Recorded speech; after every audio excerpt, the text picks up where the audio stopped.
A long-awaited ceasefire agreement between Israel and Hamas has finally been enacted. It brings an end to a 15-month-long bombardment of the Gaza Strip, which has killed 47,000 Palestinians.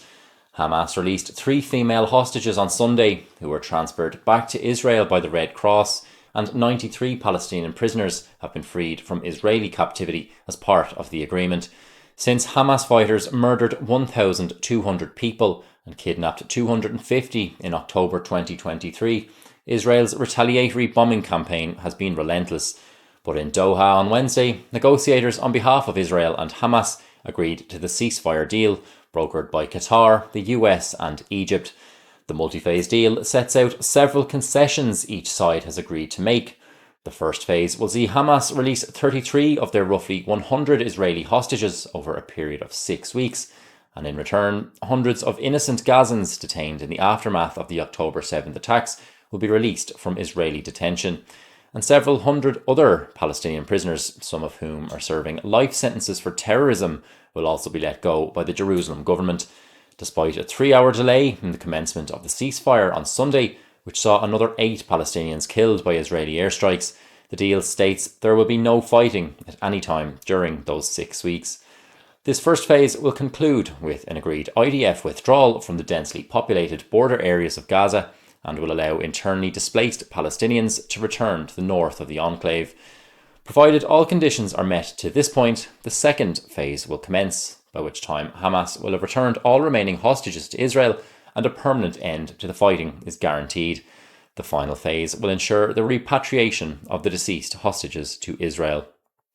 The deal, although monumental from a global perspective, has drawn severe condemnation from Israelis, not least by the country's right-wing settler political class, who see it as agreeing to release convicted terrorists back into the ranks of Hamas.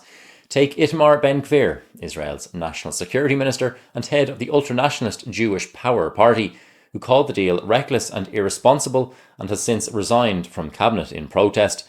Prime Minister Benjamin Netanyahu's slim 64-seat parliamentary majority is propped up by a coalition consisting of 7 parties and is said to be the most right-wing coalition in the state's history. If other right-wing parties, including Bezalel Smotrich's religious Zionism party, were to follow Ben-Gvir out of cabinet, this would collapse the Netanyahu coalition majority, threatening to derail the ceasefire and almost certainly ensuring the end of Netanyahu's leadership. Ben-Gvir has expressed his wish for humanitarian aid into Gaza to be completely stopped, and similar sentiments have been slowly seeping into Israel's social conscience since the beginning of the conflict. Troubling videos have emerged over the past year of several aid convoys destined for the areas of Gaza worst hit by famine being ransacked and their contents destroyed. In the early days of fighting, Heritage Minister Amichai Eliyahu, seen here standing on the left, suggested using nuclear weapons on Gaza, after which he was suspended from cabinet. As for now, the inability of Netanyahu to guarantee an outcome where hostages are safely returned and Hamas is destroyed will likely increase dissatisfaction from inside and outside his government, with no resolution in sight.